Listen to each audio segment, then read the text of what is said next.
আল্লাহ সুবহানাহু ওয়া তাআলা বলছে যে মুহাম্মদ আপনার উম্মতদেরকে বলে দিন ইল্লা মান তাব, যে অপরাধ গুনাহ থেকে ফিরে আসে, তওবা করে, ওয়া আমানা, ঈমান আনে, ওয়া আমিলা আমালান সালিহা, তার হাজার লক্ষ সহস্র কোটি গুনাহ থাকুক,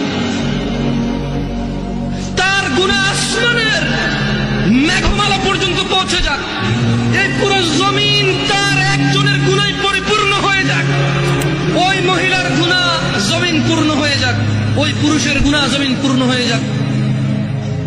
মুহাম্মদ সাল্লাল্লাহু আলাইহি ওয়াসাল্লাম আপনার উম্মতকে বলেন, সে যদি তার গুনাহকে মাপার দরকার নাই, তার গুনাহ কত কত ওজন কত সংখ্যা মাপার দরকার নাই, ওকে বলেন। এটা সূরা ফুরকানের আয়াত। আমি কোন হাদিস বলছি না যে আপনি জাল বলবেন, দয়ীফ বলবেন, মুনকার বলবেন, মওযু বলবেন, তর্ক বিতর্ক শুরু করে দেবেন। এটা কোরআনুল কারীমের আয়াত, এর অনুবাদ করছি। আল্লাহ বলছেন যে আপনার এই উম্মতদেরকে বলে দেন, গুনার সংখ্যাও কেন গুনছে, ও ওজন কেন করতেছে, ও বেঁচে আছে না, ওর নিঃশ্বাস আছে না, ও তো মারা যায়নি, এখনো ওর জন্য তওবার দরজা খোলা আছে, ও ফিরে আসতে পারে, ও ফিরে আসতে বলেন। ও বলুক আল্লাহ যা করেছি আর করবো, তাহলে তওবা করছে, কি করছে, তওবা।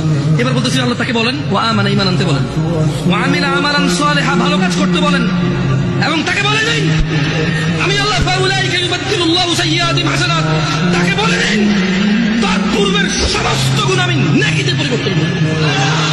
ওয়া কানা আল্লাহু গফুরার রহিমা, কারণ আল্লাহ অতীব দয়ালু ও ক্ষমাশীল। আমি চলে গেলাম, তুমি থেকে যাও, আমি এখন চলে গেলাম, তুমি থেকে যাও।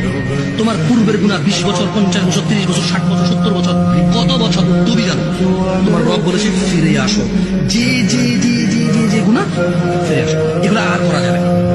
আগের সমস্ত গুনাহের জন্য